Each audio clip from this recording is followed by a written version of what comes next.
1949चा कायदा रद्द करण्यात यावा व महाबोधी बुद्ध विहार ब्राह्मणांच्या अतिक्रमणातून मुक्त करून बौद्धांच्या ताब्यात देण्यात यावं या मागणीसाठी आंदोलनाचा आजचा 45वा दिवस असून बोधिसत्व फाउंडेशनचे संस्थापक अध्यक्ष राजेंद्र कांबळे, उपाध्यक्ष उत्तम कांबळे, विनय ढवळे, पिराजी कांबळे या अहमदपूर तालुक्यातील भूमिपुत्रांनी मागील 45 दिवसापासून अखंड सुरू असलेल्या आंदोलनाला लातूर जिल्ह्याच्या वतीने पाठिंबा देऊन आंदोलनात सक्रिय सहभाग नोंदविला। संस्थापक बोधिसत्व फाउंडेशन अहमदपुर जिला लातूर महाराष्ट्र से आए हैं हम यहाँ पर समर्थन देने के लिए। तो हम साथ में हमारे उत्तम कांबळे जी है, प्रोफेसर विनय ढवळे जी है, पिराजी कांबळे जी है। हम ये चाहते हैं कि ये जो धरना आंदोलन चल रहा है तो ये धरना आंदोलन और बढ़ेगा। हम हमारे गांव में, तहसील, जिला में गांव-गांव जाके इसकी जागृति की है और दिन ब दिन इसको समर्थन बढ़ रहा है। हम दिन भर यहाँ पर धरने को बैठे हैं। तो हम चाहते हैं कि जो एक्ट है 1949 का वो निरस्त करना चाहिए और निरस्त नहीं होगा तब तक हम यहाँ से उठेंगे नहीं। ये हमारा कामयाब बन के ही हम यहाँ से जाएंगे। सर, आपने गांव की बात करी तो इस आंदोलन में जो आ रहे हैं ऐसा बताया जाता है, लोगों का कहना है कि यहाँ पे संपन्न परिवार के लोग ही आते, जो कमेरा वर्ग उसे अभी इस एक्ट से या फिर इस आंदोलन से कोई मतलब नहीं है। नहीं, वो भी उनके वो तबके में भी बहुत सारी जानकारी हो कितना समझने लगे हैं इस आंदोलन को या घर घर में बोधि विहार जो है, महाबोधि विहार की बात अब घर घर में झुग्गी झोपड़ियों में चल रही है और उनमें जागृति हो रहे हैं। वो भी लोग इधर आने के लिए अब सोच रहे हैं। तो सरकार से हम अनुरोध है हमारा कि ये 1949 का जो एक्ट है वो जल्दी से जल्दी निरस्त करे, नहीं तो सब दुनिया भर के बौद्ध तो यहाँ आएंगे और भारत के लिए सब बौद्ध समुदाय यहाँ पर आने की जागृति कर रहा है। धन्यवाद। बहुत शुक्रिया कि आप जिस तरीके से आज 46वां दिन है, आपको कब मालूम पड़ा कि इस तरीके से बोध गया में धरना प्रदर्शन चल रहा है? ये हमें शुरू से मालूम है। इसके पीछे हम लोग बहुत मेहनत कर रहे हैं राष्ट्रीय स्तर पर भी कि पूरा देश और पूरे विश्व जो है जागरण का जो कार्य चल रहा है उसे जोड़ जाए। और एक बहुत बड़ी जो समस्या है महाबोधि विहार में कि अब लोग उस पर कब्जा करके और पाखंड अंधविश्वास को बढ़ावा दे रहे हैं, जबकि बुद्धि के मार्ग, विज्ञान का मार्ग, सांस्कृतिक चेतना का मार्ग, सम्यक संस्कृति का मार्ग है जिस पर पूरा विश्व चल रहा है और चलेगा, आज नहीं तो कल। सर, आप आंदोलन में आए हैं भागीदारी करने, इस आंदोलन को मजबूत करने, लेकिन आपने अपने स्तर से, अपने क्षेत्र में, अपने प्रदेश में क्या काम किया आंदोलन के लिए? आंदोलन से भी पहले हम लोग पिछले 30-40 सालों से जो धर्म जागरण का काम कर रहे हैं पूरे देश में। जिस आंदोलन से जुड़े सवाल कर रहे हैं कि आंदोलन के लिए अपने प्रदेश में, अपने राज्य में, अपने जिले में क्या कुछ किया? मैंने भी आपको संकेत किया कि 3 संगठन हैं, भारतीय निवासी सांस्कृतिक मंच, भारतीय निवासी संघ और भारतीय महिला जागृति मंच। वो सारे के सारे लोग जो है मोहल्ले मोहल्ले जा रहे हैं। पूरे बिहार से कल आ रहे हैं लोग और महाराष्ट्र में अच्छा काम हो रहा है, असम से लोग आ रहे हैं, बंगाल से आ रहे हैं। ये जागरण का काम हो रहा है कि यहाँ ये समस्या बहुत दिनों से है। और दूसरी एक नई बात बता दूं आपको कि ये जो एक्ट जो जिस पर हम लोग विरोध कर रहे हैं ये 1949 का है। अब भारत का संविधान 26 जनवरी 1950 को जब लागू हुआ तो उसमें धर्म उपासना की स्वतंत्रता का जो मौलिक अधिकार दिया हुआ है, उस अधिकार के तहत ये एक्ट जो है निष्प्रभावी हो जाना चाहिए था। अभी तक निष्प्रभावी नहीं हुआ है। इस पर हम लोग जो है राजनेताओं से, एमएलए से, एमपी से हम बात कर रहे हैं कि देखिए आपको ये मुद्दा उठाना है कि 1949 में जब एक्ट बना, लेकिन उसके कुछ दिनों के बाद भारत का संविधान लागू हो गया 26 जनवरी 1950 को। तो उसके बाद ये स्वतः निष्प्रभावी हो जाता है। उसके बाद या तो नया एक्ट बनाना था या उस मौलिक एक्ट में जो है परिवर्तन करना था। उस पर हम लोग बहुत अच्छा अध्ययन करके और हम जो शासन को, प्रशासन को, उसके अलावा धारक सभ्यों को, जो एमएलएज हैं, एमपीज हैं, उनको भी हम लोग जानकारी दे रहे हैं कि आप इस मुद्दे पर ऐसी चर्चा करिए। सिर्फ मांग करने से बहुत सारे लोग नहीं मान सकते। बहुत सारी ऐसी बातें होंगी तो वो हम अभी चर्चा नहीं करेंगे, लेकिन हम लोग उस पर बहुत सक्रिय हैं। चलिए, शुक्रिया सर।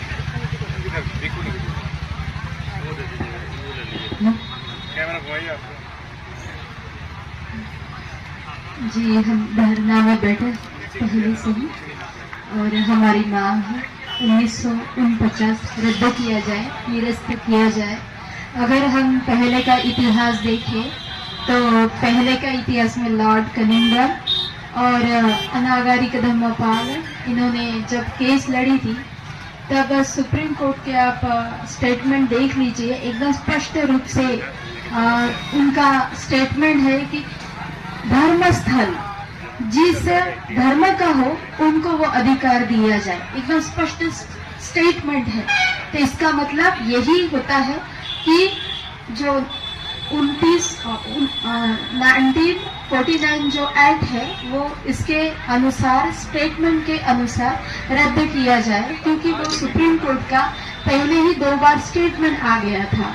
मतलब एकदम स्पष्ट रीत्या जो है वो कहा गया है कि जिस धर्मस्थल का हो उनको वो अधिकार दिया जाए। तो यहाँ पे जो है तो महंत ने जो कोलकाता जो केस हुआ था उसमें हेरा फेरी और जमीन का मामला डाल के वो षड्यंत्र करके वो फिर से ये किया गया था। घंटे जी, जब से आप आई हैं और आज के दिन में 46वें दिन में क्या कुछ आंदोलन में परिवर्तन होते देख पा रही हैं आप?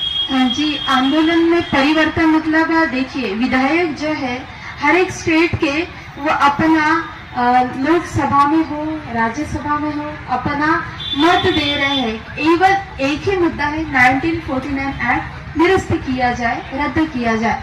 और लोग घर घर से, स्टेट से जागरूक हो रहे हैं। यहाँ के बिहार के भी लोग जागरूक हो रहे हैं, उनमें जन जागृति आ रही है कि जो हमारा ऐतिहासिक बौद्ध संस्कृति का धरोहर है इसमें सुधार लाए। तो सुधार कैसे आ सकता है? 1949 एक्ट रद्द करके ही आ सकता है, क्योंकि बिहार में ये जो ऐतिहासिक धरोहर है, यहाँ पूरा जो लोग आता है इंटरनेशनल लेवल, नेशनल लेवल, यहाँ पे ही उनका जो जीविका है यही से ही उत्पन्न होता है, बिजनेस है यही से ही उत्पन्न होता है, इसीलिए उनकी जागृति है। शुक्रिया सर। उसके बाद लास्ट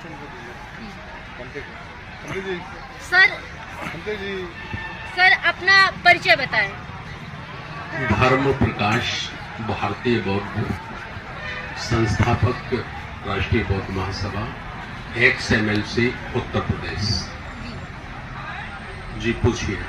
सर, आप एक राजनेता के रूप में कहीं न कहीं इस आंदोलन में भाग लिए हैं, तो नेताओं की और कितनी भागीदारी होनी चाहिए कि तब जाके हमारे इस आंदोलन को सफलता मिले? देखिए, मेरा अनुरोध यह है कि 2 जुलाई 2015 को मैंने राजनीति से संन्यास ले लिया था जी, और संकल्प ले लिया था कि जब तक जिंदा हूँ तब तक केवल और केवल बुद्ध धर्म का प्रचार प्रसार करूंगा। इसलिए मैं आज यहाँ एक धर्म प्रचारक के रूप में हूँ, न कि राजनेता के रूप में। अच्छा सर, कहाँ से आए हुए हैं? आगरा से। आगरा उत्तर प्रदेश। तो आगरा में किस प्रकार की हलचल है इस आंदोलन को लेकर? हम लोगों ने 27 नवंबर को लामा साहब के आग्रह पर यहाँ एक मीटिंग हुई थी और उसमें ये 12 फरवरी से हम लोग धरना प्रदर्शन पर बैठेंगे, ये निर्णय हुआ था। और 12 फरवरी से ये धरना प्रदर्शन शुरू किया गया। जब सरकार ने कोई संज्ञान नहीं लिया, बातें बिट्ठू संघ की नहीं सुनी, तो हमने राष्ट्रीय बौद्ध महासभा के माध्यम से 10 मार्च को भारत के 25 राज्य और कम से कम 400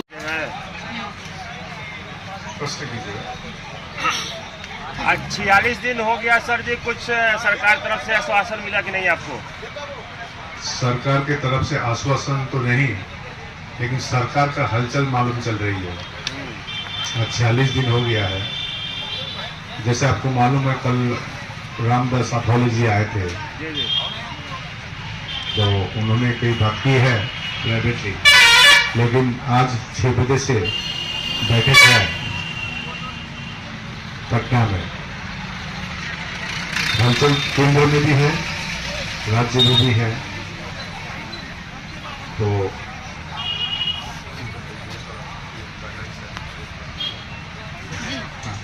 तो हलचल है।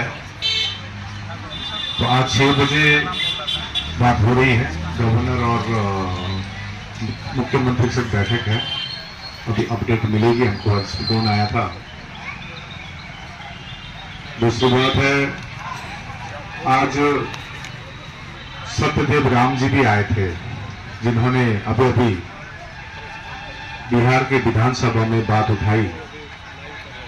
वैसे तो आज दिन भर में Buddhist society of India Chandrapati Patil ji की टीम इंदौर हो या आगरा हो, छत्तीसगढ़ हो, सभी से आए थे। उसी प्रकार से बुद्धिस्ट सोसाइटी ऑफ इंडिया के भीमराव यशवंत अम्बेडकर की जो टीम है वो भी काफी आए थे। राष्ट्रीय ध्वज महासभा, धम्म प्रकाश भारती की टीम, विभिन्न संगठन पूरे देश से यहाँ पर आज आए थे समर्थन के लिए। और हमारे बीच में यहाँ पर इनकम टैक्स कमिश्नर भी है, तो आए हैं। उनसे भी आप बात क्यों आए, मुंबई से आए हैं। इनका नाम है सुबचन राम जी और उनके समस्त टीम आए हुए हैं, वो भी अपनी बात रखेंगे। तो सरकार से अभी उम्मीद लगाए बैठे हैं कि बहुतों को न्याय मिलेगा। और आज दिन भर एक्टिविटीज बहुत काफी सारा हुआ हमारे यहाँ पर, और निश्चय सरकार न्याय की तरफ जा रहे हैं, हमको इतना अनुमान है।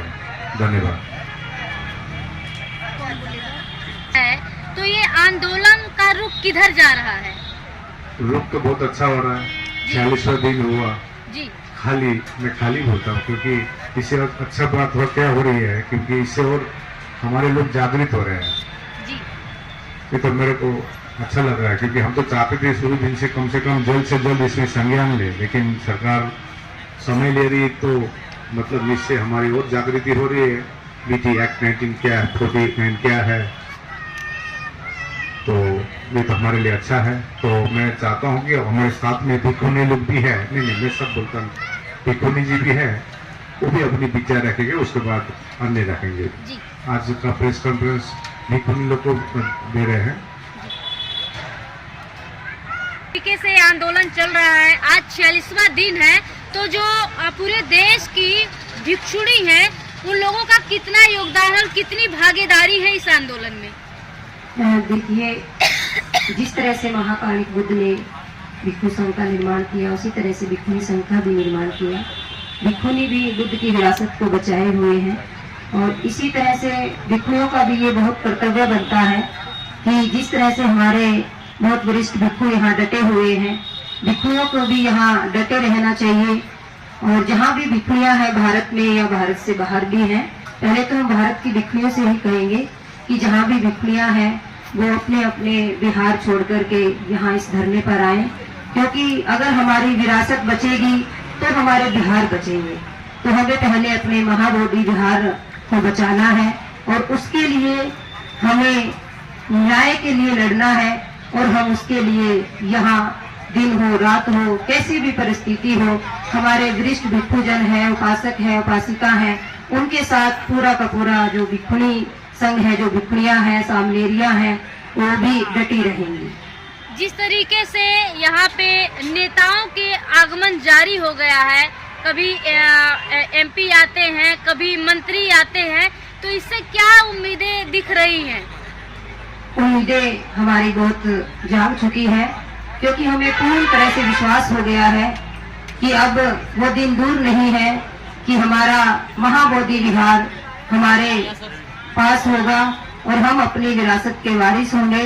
इसीलिए जो भी हमारे, चाहे वो नेता हैं, चाहे समाज सेवी हैं, चाहे गृहस्थ उपासक हैं, उपासिकाएं हैं, सभी लोग अब जाग रहे हैं। सभी लोग अपने जत्थे के साथ अपने लोगों को लेकर आ रहे हैं। आज भी हम देख रहे थे कि मध्य प्रदेश, इंदौर, बहुत दूर दूर से लोग आ रहे हैं।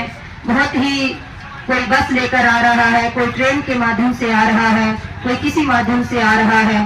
लोग अपनी तकलीफों को नहीं देख रहे हैं, बस लोगों के मन में एक ही आशा है, एक ही इच्छा है कि हमारा महाबोधि विहार, हमारे जो न्याय की बात है वो हमें मिल जाए, हमारी व्यक्तिगत किसी से कोई लड़ाई नहीं है, इसीलिए इस लड़ाई के साथ में पूरा देश खड़ा है। शुक्रिया। यहाँ पर सुदर्शन राम जी है, chief commissioner of income tax. और हमारे बीच में यहाँ पर राष्ट्र भोज महासभा के संस्थापक अध्यक्ष भी आप पहुंचे हैं। इनसे भी प्रश्न लिखिए। धर्म प्रकाश भारती जी, मैं चाहता हूँ आप आगे आए, मैं थोड़ा निकल जा रहा हूँ। आप सभी से प्रश्न कीजिएगा, अपनी बात रखेंगे। पहले सुदर्शन राम। सर एक बार अपना परिचय बताएं, कहाँ से आए हैं और कितने लोगों की संख्या में आए हैं? मेरा नाम सुदर्शन राम है, मैं retired chief commissioner of income tax हूँ। जी। मैं मुंबई से आया हूँ और मुंबई से बहुत सारे लोग आए हैं। कल बहुत बड़ी संख्या में भारतीय मूल निवासी मंच के लोग, भारतीय मूल निवासी सांस्कृतिक मंच के लोग और भारतीय महिला जागृति मंच के बहुत सारे लोग कल आ रहे हैं और ये आंदोलन जो है आप घर घर पहुंच रहा है। तो बरोग सब अंतरायो सब उपादव विनाशन्तु एतेन सज्जो भज्जेन होतु ते जय मंगलन्ति पनिदान तपत्तय तथागतस्य दश पारमियो दश उपपारमियो दश परमात्म पारमियोति समतिंस पारमियो पंच महापरिसाग्गे लोकात्तसारियां यतात्तसारियां बुद्धात्तसारियन्ति तिस्सो सरियायो पश्चिमभाविगभ्भकान्तिं जातिं उद्विनिकमनां पदनसरियां भोदिपालां किमरविजयां सम्पय्यनायन भूतिपेतां धम्मसतां पवात्तानां नवलोकात्तरे धम्मेति सब्बेपि मे बुद्धगुणे अपजित विशालियापुरे तेषु पकरान्तिषु तियमरभिभूत सुमो न भवन्तु अतः पिशाक्कससुनान्तवासितां तस्मै बुभूतानि समेता सभ्ये मित्तां करोति यमनुष्यपज्जया दिवासरतो सहारान्ति एवलिं तस्मै निरक्षन्तु अपमता किञ्चिविदं इद बहुरां वा आवाज बहुजनांचा